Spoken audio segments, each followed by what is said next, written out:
Thank you so much, Amandi, for your excellencies, ladies and gentlemen. What a pleasure to be with you here on day 2 of the World Government Summit. I love this event. It gets bigger and better every year, and it's a delight to be here and see so many familiar faces. We're going to get straight into business as time is tight today.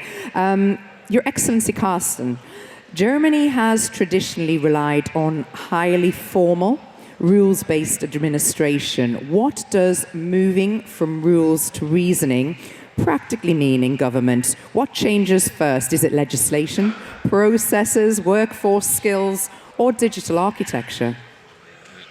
Well, first of all, good morning, everyone, and thank you for having me, and congratulations on this fantastic event. And I have to say, it's always inspiring to see what is happening here in the UAE. And before I come specifically to that question, let me just try to give a little bit of context which might be helpful for the audience. Germany at the moment has a record budget for infrastructure investment, of which also digitization, AI, diffusion of AI, agentic AI, is a big part of it. So we have the highest level of investment ever in the country.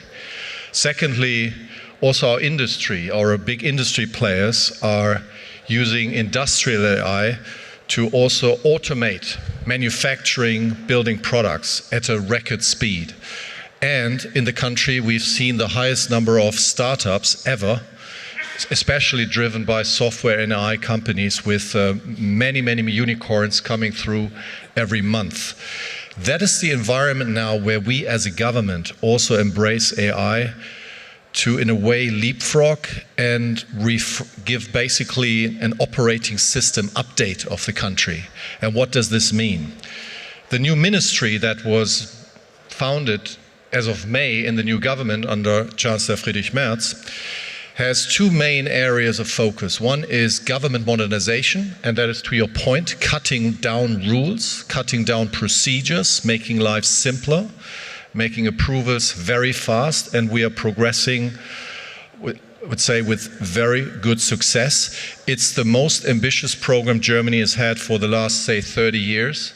And we are working through together also with the states because we have a more complex structure. So this is underway. So we're cutting down rules, we're simplifying processes. Second area is that we are using AI and digitization to modernize the state. And current technology, like language models, as a basis for agentic AI, is perfectly suited to automate rules, also complex rules. And we have about 10,000, more than 10,000 approval processes across different domains, from infrastructure approvals to little approvals of small businesses.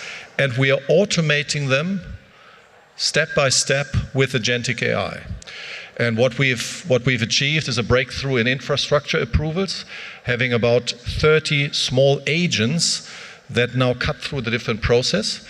And these agents can be used to basically replicate many other processes. So we're in the process of a big program where we automate all the different processes we have in the country. Those agents and those software solutions are hosted on a sovereign infrastructure, and that can be reused by agencies, by states, by municipalities, and that is now the diffusion phase that we are working through in parallel. So we are embracing that technology to help us to automate rules that we created, and that's, I think, an even better way to cut through bureaucracy. But it's in the context of something much, much bigger that is going on in Germany. Thank you. Your Excellency, Zhaslan, Kazakhstan has invested heavily in digital government and AI-driven public services. How is this experience shaping your view on more adaptive governance models? Thank you. First of all, I'd like to thank the organizers of this beautiful event and inviting to this forum. Yeah, apparently Kazakhstan has been investing for the last 10 years massive resources into the digital transformation, and Kazakhstan is becoming one of those leading economies in the digital transformation and e-government solutions. So as per the UN index, Kazakhstan is top 24 country on e-government development and top 10 in terms of quality of online services. And this came over time and started with the substantial re-engineering of the government services, identifying the hidden services, re-engineering them, and then digitizing. And more than 1,300 public services right now are there, and more than 90% of them are available online. And all the personal documents are digitized, and AI right now is being embedded into those services, into the e-government application, and together with the promotion of special multi-agent AI platform, which delivers end-to-end services to the people and businesses of Kazakhstan. And some of them, so we've built the national AI platform. We provided an access to this platform to all public sector employees, to all the ministries. We trained them how to train the models, AI agents, how to fine-tune them. They have an access to GPUs, large language models, including the Kazakh large language model. We trained Kaz LLM based on various foundational models, and in order to take into account this Kazakh specificity and Kazakh data sets into those LLMs, and producing around 50 AI agents which are available throughout the public services. So some of those solutions are like the AI agent on the platform for public, for people's appeals and people complaints. So formally, there were like 5-6 days were taken to reply or to give a response on those appeals. But now, when there is an appeal or complaint from the citizens of Kazakhstan, it takes practically a matter of several minutes to know the mood of the person, to pre-prepare the response, and finally, of course, the public sector employee should take the responsibility for the final answer. But in the answer, there is already the full set of clauses and links to the legislations and so on. And also, similar AI agents are embedded into the government processes and e-government platforms. Thank you, Your Excellency. Your Excellency, Ksenija, Slovenia has been recognized in a Political's Government AI 100 for 2026 and is actively shaping AI governance at the AI Action Summit.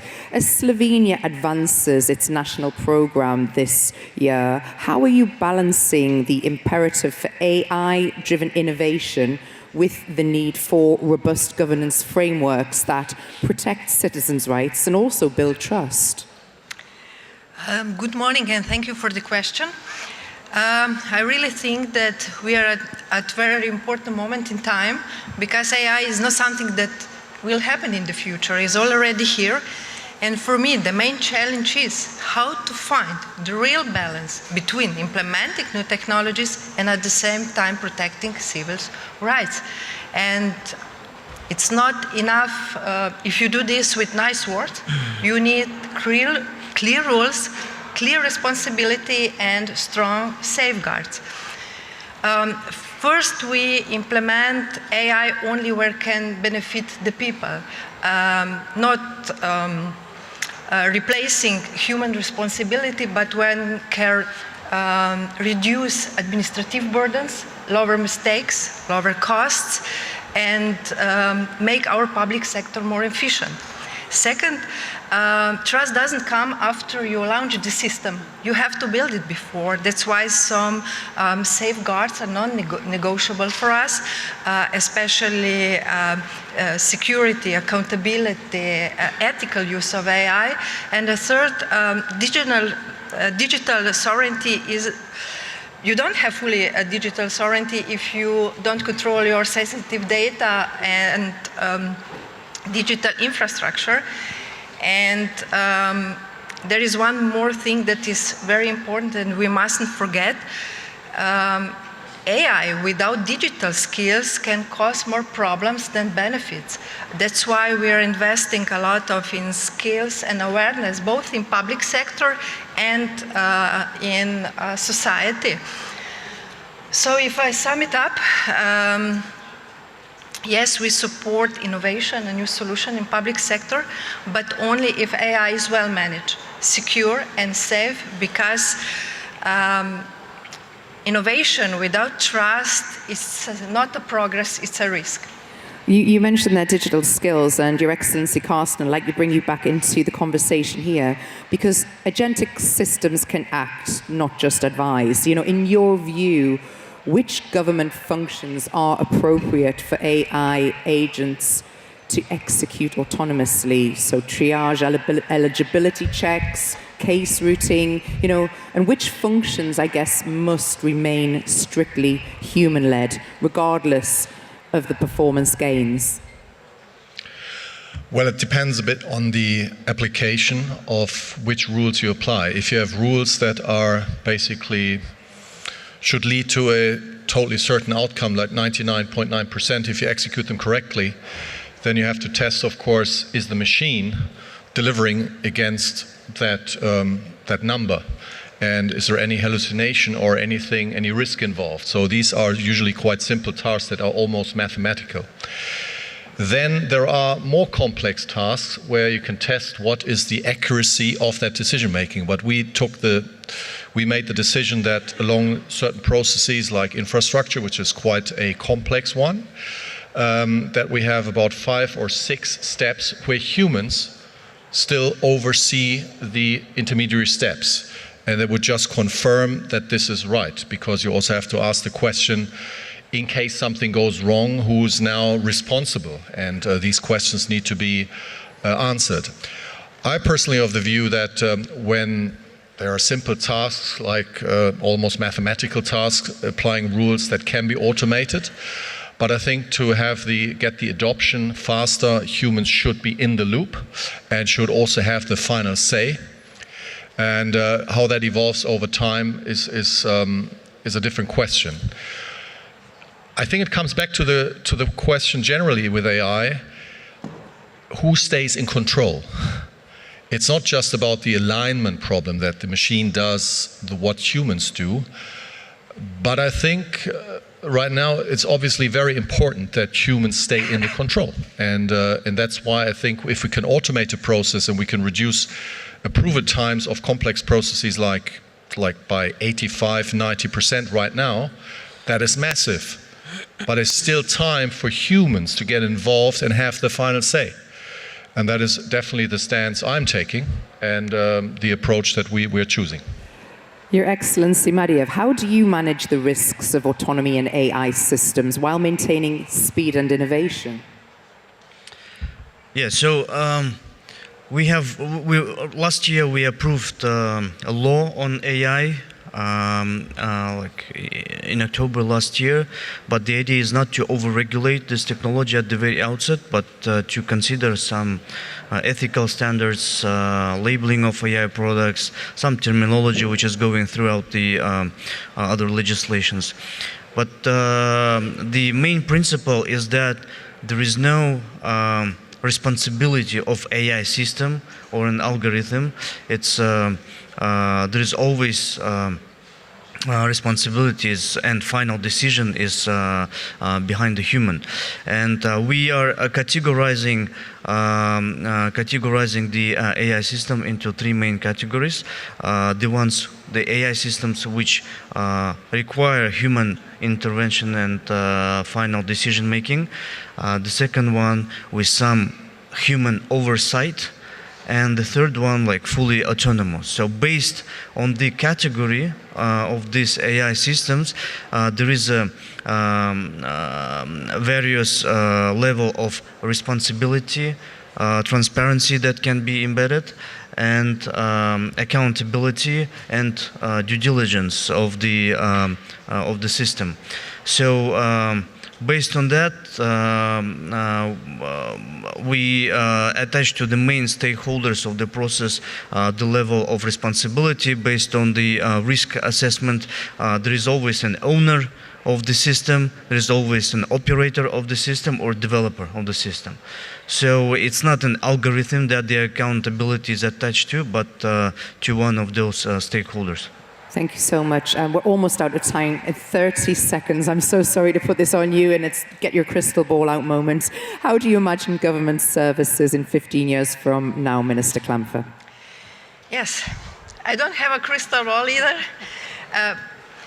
but I think if we do it right, the best governments in 15 years will be the one that people don't even notice because it works.